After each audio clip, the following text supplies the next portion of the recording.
bude týkať mládeže Slovenského Červeného kríža pri gymnáziu v Nových Zámkoch. Pozrime si prehľad tohto roku. Projekt prvej pomoci sa zakladá na prednáškach so zaškolenými mládežníkmi. Ukážky prvej pomoci pre stredné a základné školy, tábory, centrá voľného času a iných fingovaných situáciách či školeniach. Jednoduchými animáciami a prezentáciou je ľahké zapamätať si, ako správne ošetriť jednotlivé zranenia. Keďže je tu možnosť rozprávať sa s rovesníkmi, mladí záujemcovia sa viacej pýtajú na tieto témy a nemajú problém ani s praktickými ukážkami. Ako členovia zdravotníckych hliadok môžu vykonávať zdravotný dozor na rôznych verejných podujatiach. Každoročne sa v rámci Mládeže Slovenského Červeného kríža koná aj víkend prvej pomoci, kde mládežníci získajú certifikáty o absolvovaní jednotlivých kurzov. Projektu prvej pomoci treba spomenúť 12. september, ktorý je považovaný za Svetový deň prvej pomoci. Taktiež ste sa mohli dopočuť o akcii s názvom Naučme sa pomáhať, ktorú Mládež Slovenského Červeného kríža tohto roku organizovala už po druhýkrát. Projekt Dorotka a jej priatelia ponúka deťom v materských školách výnimočnú možnosť pravidelných stretnutí s mladými ľuďmi.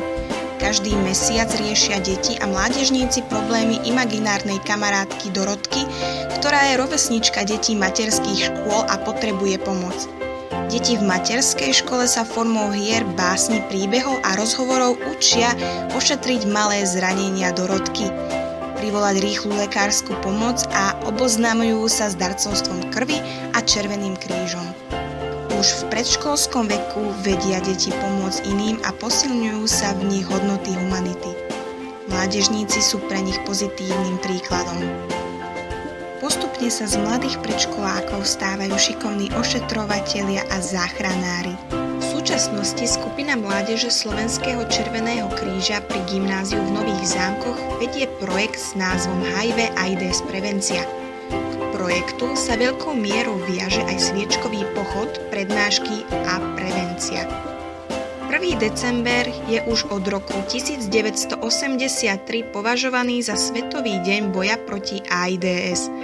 So sviečkovým pochodom sa spájajú aj ďalšie aktivity ako rozdávanie červených stužiek, prezervatívov, propagačných materiálov, mediálna kampaň, rovesnícke vzdelávanie, diskusie a súťaže.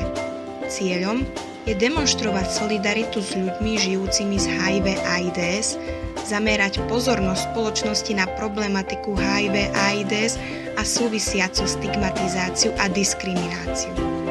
V stredu 2. decembra sa aj ulice Nových Zámkov naplnili účastníkmi pochodu. Začiatok pochodu o 17. hodine od železničnej stanice smeroval s výraznými transparentmi a pokrikom k hlavnému námestiu v Nových Zámkoch, kde dobrovoľníci zo skupiny Mládeže Slovenského Červeného kríža v Nových Zámkoch, ale aj iní okoloidúci záujemcovia vytvorili stužku zo sviečok symbolizujúcu znak kampane Sviečkový pochod.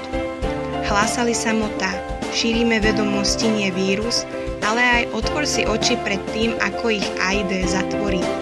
Mládežníci ďalej šírili myšlienky zdieľaním informácií, rozdávali červené stužky, propagačné letáčiky, šírili osvetu.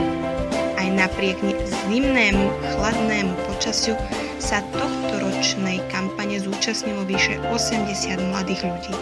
Projekt Spolu to zvládneme je projektom Mládeže Slovenského Červeného kríža.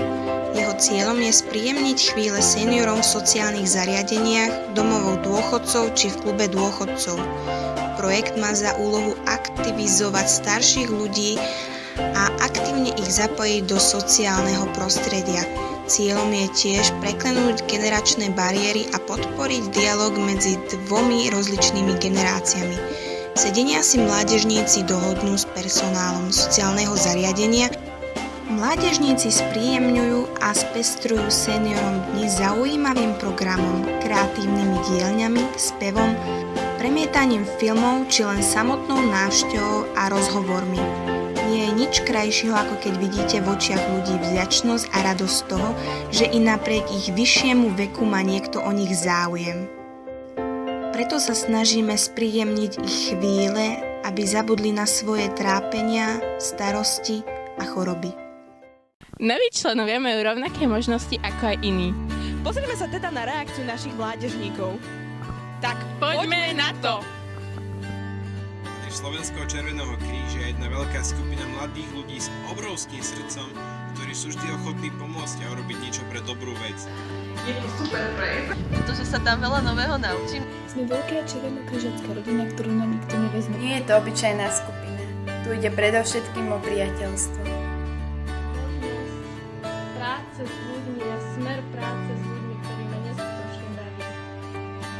Je to skvelá príležitosť pre mladých ľudí. Všetci dobrovoľníci z Červeného kríža sa riadia 7 princípmi. Humanita, nestrannosť, neutralita, nezávislosť, dobrovoľnosť, svetovosť a jednota sú našimi 7 základnými princípmi. Tieto na pohľad jednoduché slová vyjadrujú dôvod existencie celého medzinárodného hnutia Červeného kríža a Červeného polmesiaca. prajeme Vám šťastný a úspešný nový rok. Chcem vám zaželať do nového roka všetko len to dobré, aby sa vám splnili všetky vaše sny, aby ste vždy boli šťastní. Verím, že sa budeme naďalej rozrastať nielen novými členmi, ale aj láskou a priateľstvom ako teraz. Veľmi veľa možností ukázať svoj potenciál ľuďom, ktorí ani nevedia, o čom na to organizácia poriadne. Do nového roku bude ešte s tým správnym krokom.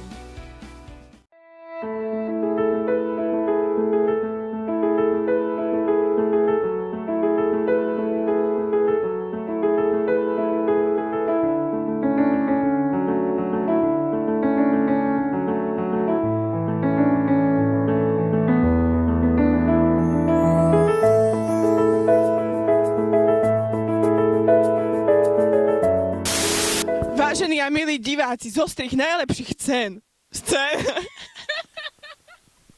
A teraz vraciam slovo späť do štúdia.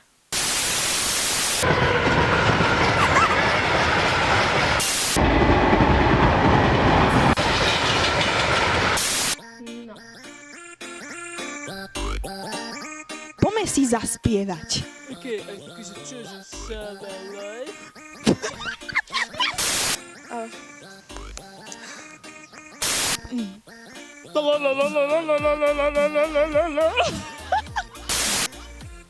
Záverečný odkaz pre Viktóriu Šutovú. It's the motherfucking Eagle Double G. Snoop Dogg.